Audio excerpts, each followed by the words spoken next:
கடகராசிக்காரர்களுக்கெல்லாம் சாமி சரணம். கடகராசிக்காரர்களுக்கு நீங்கள் கதையே சொல்லலாம். 2 விதமான கிளைண்ட்ஸ்னால தான் எனக்கு வண்டி ஓடுது. ஒரு உண்மையை சொன்னால் யாருன்னு பார்த்தீங்கன்னா, ஒன்று கடகராசி, ஒன்று விருச்சிக ராசி. இவங்க 2 பேர் இருக்கிற வரைக்கும் கண்ணீருடன் கடகராசி, கண்ணீருடன் கடகராசின்னே பேர் வைக்கலாம். ஒரு மனுஷனுக்கு பிரச்சனை வரலாம், ஆனால் பிரச்சனையே ஒரு வாழ்க்கையாக இருக்கக்கூடாதுங்கிறது உங்களை பார்த்து தான் கற்றுக்கணும். பல பேருக்கு நீங்கள் ஒரு ரோல் மாடல். குரு பகவான் ஆனதாச்சு போனது போச்சு, இனிமையாவது நல்லது செய்வானான்னு பார்த்தா இந்த நாள் 12ஆம் இடத்துக்கு வந்திருக்காரு. 12ஆம் இடத்துக்குங்கிறது வந்து விரயஸ்தானம். 12ஆம் இடம் என்பது இல்லறம். ரொம்ப முக்கியம். இப்போ வியாதி, கடன், கஷ்டத்தை மட்டுமே கொடுக்கக்கூடிய ஒருத்தர் ஆறுக்கூடியவர். விரயத்திலே உங்களுக்கு விரயத்தை கண்ட்ரோல் பண்ணக்கூடிய அல்லது சுப விரயங்களாக மாற்றக்கூடிய அம்சங்கள் எல்லாம் குரு பகவான் தரும். என்னைக்குமே கடன் வந்து சின்ன சின்ன கடனாக இருக்கும்போது சின்ன சின்னதாக கொடுத்துட்டே வந்தீங்கன்னா ஒரு கட்டத்தில் கடனே முடிஞ்சு கத்தி போய் வாழ் வந்தது டும் டும் டும்னா. அந்த மாதிரி இந்த கடகராசிக்காரர்களுக்கு 8ஆம் இடத்துல வரக்கூடிய ராகு பகவான். இன்னைக்கு சென்னையில் பாதி பேர் தூங்குறதே கிடையாது. இன்னைக்கு சென்னையில் பார்த்தீங்கன்னா பாதி பேர் 1 மணி ஆகட்டும் 2 மணி ஆகட்டும் உட்காந்து எல்லார் ஸ்டேட்டஸையும் பார்த்துட்டு எல்லாருக்கும் ரிப்ளை பண்ணிட்டு தான் தூங்குறான்.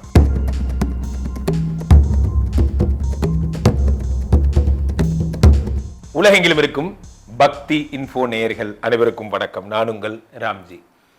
குரு பெயர்ச்சி வரப்போகிறது. இந்த குரு பெயர்ச்சி வருகின்ற மே 14ஆம் தேதி நடக்கவிருக்கிறது. குரு பகவான் ஒவ்வொரு வருடமும் ஒவ்வொரு வருஷத்தும் ஒவ்வொரு ராசிக்கு செல்வார். இது எல்லாருக்கும் தெரியும். ஒரு ராசியிலே 365 நாட்கள் இருக்கக்கூடிய குரு பகவான் இந்த வருடம் ரிஷபராசியிலிருந்து மிதுன ராசிக்கு செல்லுகிறார். ரிஷபம் என்பது சுக்கிரனுடைய ராசி. இந்த சுக்கிரனுடைய வீட்டிலிருந்து அடுத்து புதனுடைய வீடாகப்பட்ட மிதுன ராசிக்கு செல்லுகிறார். இந்த மிதுனம் என்பது என்ன அப்படின்னு பார்த்தீங்கன்னா, உங்களுக்கு காலபுருஷ தத்துவத்தின்படி 3ஆம் இடம். இந்த 3ஆம் இடத்திற்கு குரு பகவான் செல்லுகிறார். இந்த மிதுனம் அப்படிங்கிற வீட்டில் குரு பகவான் 1 வருட காலம் சஞ்சரிப்பார். மே 14 துவங்கிய இந்த குரு பகவானுடைய பிரயாணம் அடுத்த வருடம் மே 14 வரை இதே புதனுடைய வீட்டில் நிலைத்திருக்கும். புதன் அப்படின்னாலே டிஜிட்டல் கார்டுன்னு பேர். இந்த டிஜிட்டல் அப்படிங்கிறது என்னன்னா, ஒரு ஒளி மற்றும் ஒளி அமைப்பை சார்ந்த ஒரு மீடியா, நுண்ணறிவு போன்ற விஷயங்கள் எல்லாம் இந்த புதனுடைய வீடு. புதன்னாலே வித்யாகாரகன்னு பேர். படிப்பை சார்ந்த ஒரு பேக்ரவுண்ட் உடையவர் புதன். அந்த வீட்டில் குரு பகவானும் அதே மாதிரி தான், அதே கேரக்டர் தான். படிப்பு இந்த மாதிரி எக்ஸ்போசர் எல்லாம் உடையவர் தான் அந்த குரு. அந்த குரு புதனுடைய வீட்டிற்கு செல்லும் பொழுது நிறைய குழந்தைகள் படிக்க போகிறாங்க. நிறைய பேர் நிறைய விஷயங்களை கற்றுக்க போகிறோம். இந்த வருடமே ஒரு அறிவின் வருடமாக கருதப்படுகிறது. குரு பயிற்சி இந்த வருடம் நடக்கின்ற இந்த ஒரு பொன்னான தினத்திற்காக உலகமே இயங்கி கொண்டிருக்கிறது. காரணம் என்னவென்றால், உலகத்தில் இருக்க எல்லாருமே இந்த குரு வந்தாதான், ஒரு கல்யாணம் ஆனால் கூட குருபலம் வந்தாச்சா, குழந்தை பிறக்கிறதா இருந்தாலும் குருபலம் இருக்கா, ஒரு வீட்டில் நல்லது கெட்டது நடந்தாலும் குருபலம் இருக்கிறதா என்று கேட்டுத்தான் பழக்கம். எல்லாருக்குமே குரு என்பது ஒரு சுபகாரியங்களை செய்வதற்கான ஒரு கடவுளாக அவர் கருதப்படுகிறார். தேவகுரு பிரகஸ்பதி என்பவர் பொன்னார் மேனியனுடைய தங்கமாக கருதப்படுகிறார். குரு பகவானுடைய பெயர்ச்சி என்பது உலக அளவில் உற்று நோக்கப்படுகிறது. காரணம், குரு வந்தாதான் கல்யாணம் ஆகும், குரு வந்தாதான் எந்த நல்ல விஷயமும் நடக்குங்கிறதுல எல்லாருக்கும் மாற்று கருத்தே கிடையாது. ஜோதிட சாஸ்திரத்திலே 2 விதமான பயிற்சிகள், ஒன்று சனி பயிற்சி, ஒன்று குரு பயிற்சி. சனியை வில்லன் பயிற்சி மாதிரியும் குருவை ஹீரோ பயிற்சி மாதிரியும் நம்ம பார்த்தே பழகிட்டோம். அவ்வகையில் மே 14ஆம் தேதி நடக்கின்ற இந்த குரு பயிற்சி மிக முக்கியத்துவம் வாய்ந்த பயிற்சியாக கருதப்படுகிறது. யார் யார் ராசிக்கெல்லாம் குரு பகவான் குபேர வளங்களை அள்ளித்தரப்போகிறார், யார் யார் ராசிக்கெல்லாம் குழந்தை பிறக்க போகுது, யார் யாரெல்லாம் சிறப்பாக வெளிநாடு செல்ல போகிறார்கள் போன்றவற்றெல்லாம் ராசி ரீதியாக ஒவ்வொரு ராசிக்குமாக பார்த்து விடலாம். கடகராசிக்காரர்களுக்கெல்லாம் சாமி சரணம். கடகராசிக்காரர்களுக்கு நீங்கள் கதையே சொல்ல வேணாம். ஏன்னா இந்த உலகம் ஃபுல்லாக இந்த அஸ்ட்ராலஜி நான் பார்க்க ஆரம்பித்ததுக்கப்புறம் 2 விதமான கிளைண்ட்ஸ்னால தான் எனக்கு வண்டி ஓடுது. ஒரு உண்மையை சொன்னால் யாருன்னு பார்த்தீங்கன்னா, ஒன்று கடகராசி, ஒன்று விருச்சிக ராசி. இவங்க 2 பேர் இருக்கிற வரைக்கும் ஒன்றும் பிரச்சனை இல்லை. ஏன் அப்படின்னா, உலகம் ஃபுல்லாக அத்தனை கடகராசி, கண்ணீருடன் கடகராசி, கண்ணீருடன் கடகராசின்னே பேர் வைக்கலாம். ஒரு மனுஷனுக்கு பிரச்சனை வரலாம், ஆனால் பிரச்சனையே ஒரு வாழ்க்கையாக இருக்கக்கூடாதுங்கிறது உங்களை பார்த்து தான் கற்றுக்கணும். பல பேருக்கு நீங்கள் ஒரு ரோல் மாடல். எப்படிலாம் கஷ்டம் வந்தால் கூட வெளியே தெரியாமல் அழுகணுங்கிறதுல நீங்கள்லாம் ரோல் மாடல். போதுமையா, டென்ஷனில் இருக்காங்க, சொல்ல வந்த பலனை சொல்லு. நீங்கள் சொல்கிறது என் காதில் கேட்குது. இருந்தாலும் இப்பொழுது என்ன பிரச்சனைனா, குரு பகவான் செத்து கெடுத்தான் சீதக்காதினா. இந்த மாதிரி இப்போது உங்களுக்கு இந்த குரு பகவான் ஆனதாச்சு போனது போச்சு, இனிமையாவது நல்லது செய்வானான்னு பார்த்தா இந்த நாள் 12ஆம் இடத்துக்கு வந்திருக்கார். 12ஆம் இடத்துக்குங்கிறது விரயஸ்தானம், அயன சயனஸ்தானம். 12ஆம் இடம் என்பது இல்லறம்.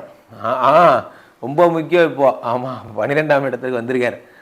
12ஆம் இடத்துல வந்து நீங்கள் உங்கள் மனைவியுடன் உங்கள் இன்டிமசி, உங்களுடைய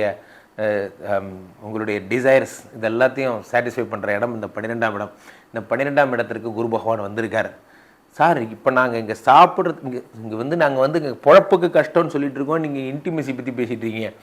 இன்டிமெசி தான், கேளுங்க, ஃபுல்லாக கேளுங்க. இதில் ஒரு நல்ல விஷயம் இருக்குது. என்னென்னா, கடகராசிக்காரர்களை பொறுத்த வரைக்குமே ஒரு குரு வந்து உங்களுக்கு 6 கூடியவர். 6 கூடியவர்னா ரண ருண ரோக சத்துருஸ்தானாதிபதி, வியாதி கடன் கஷ்டத்தை மட்டுமே கொடுக்கக்கூடிய ஒருத்தர் 6 கூடியவர். இந்த 6 கூடியவர் 12இல் மறைந்து விபரீத ராஜயோகத்தை தருகிறார். அப்போ வியாதி கடன் கஷ்டமே இல்லாத ஒரு பெருவாழ்வுக்கு உங்களை அழைத்து செல்கிறார். இப்போ வியாதி கடன் கஷ்டமே இல்லாமல் இருக்கணும்னா என்ன ஆகணும்னா உங்களுக்கு நிறைய பணவரவு போன்றவை ஏற்பட்டிருந்தால் தான் இதெல்லாம் ஏற்படும். ஸோ அப்போது 12ஆம் இடத்தில் குரு பகவான் வருவது ஒரு விபரீத ராஜயோகம். 6 கூடியவர் 12இல் மறைகிறார். அதே நேரத்தில் 9 கூடியவரும் அவர் தான். ஸோ 12ஆம் இடம் என்பது என்ன அப்படின்னா விரயம்.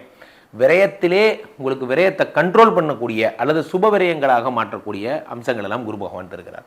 சுபவிரயங்கள்னா என்ன அப்படின்னு பார்த்தீங்கன்னா, உங்கள் தங்கச்சி கல்யாணம் வருது, உங்கள் அப்பா அம்மாவுக்கு நீங்கள் 60ஆம் கல்யாணம் பண்ணி வைக்கிறது போன்ற நல்ல விஷயங்கள்லாம் வீட்டில் மேலே சத்தம், ஒரு நல்ல வைபு, ஒரு நல்ல விஷயங்கள் எல்லாம் வீட்டில் நடக்க போகுது.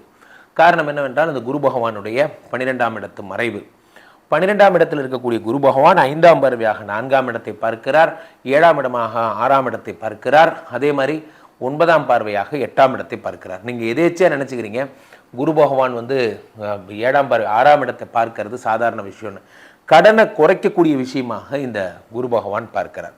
என்றைக்குமே கடன் வந்து சின்ன கடனாக இருக்கும்போது சின்னதாக கொடுத்துட்டே வந்தீங்கன்னா ஒரு கட்டத்தில் கடனே முடிஞ்சு போயிடும். நிறைய பேருக்கு தெரியாத விஷயமே என்ன அப்படின்னா, ஒரு பெரிய அமௌண்ட் இருக்குது, அந்த பெரிய அமௌண்ட்டுங்கிறத பார்த்துட்டே இருக்க அந்த பெரிய அமௌண்ட்டாகவே இருக்கும்.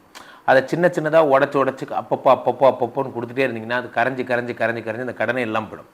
அது எல்லாத்தையும் இந்த குரு பகவான் தருவார். அப்பப்போ வர்ற வருமானத்தை கடனுக்கு நீங்கள் நிலுவைக்கு செலுத்திக்கிட்டே இருங்க, உங்கள் கடன் சீக்கிரமாக அடைஞ்சு போயிடும். அதே மாதிரி குரு பகவான் 9ஆம் பார்வையாக 8ஆம் இடத்தை பார்க்க. 8ஆம் இடம் என்பது ஆயுள் பாவம். 8ஆம் இடத்துல கத்தி போய் வாள் வந்தது டும்னா அந்த மாதிரி இந்த கடகராசிக்காரர்களுக்கு 8ஆம் இடத்துல வரக்கூடிய ராகு பகவான்.